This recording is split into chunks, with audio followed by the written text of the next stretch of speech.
എനിക്കറിയാം പേരമ്മയ്ക്ക് സഹിക്കാവുന്നതിലപ്പുറമാണ് എന്റെ തീരുമാനമെന്ന്. കല്യാണം എന്ന് വെച്ചാ അത്ര മോശ? ഒരിക്കലുമല്ല. ഏറ്റവും വലിയ ദൈവവിളിയും ത്യാഗപൂർണവുമാണ് വിവാഹ ജീവിതം. അതുപോലെ തന്നെയാണ് സന്യാസ ജീവിതവും. ഞാൻ ഈ ലോകത്തിനു വേണ്ടി ത്യാഗം ചെയ്യേണ്ടിയിരിക്കുന്നു.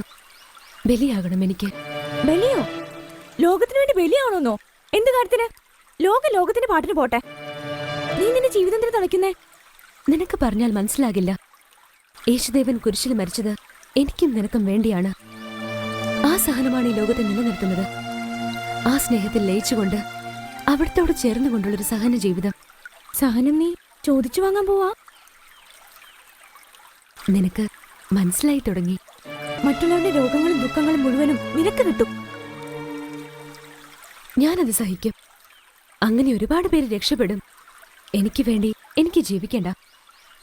എന്റെ യേശു അനുഭവിച്ച പീഡകളും പരിശുദ്ധയായ അമ്മ അനുഭവിച്ച അപമാനങ്ങളും വേദനകളും വെച്ച് നോക്കുമ്പോൾ ഈ ഭൂമിയിലെ വേദന എത്ര നിസ്സാരം. സന്തോഷമാണ് എനിക്ക്.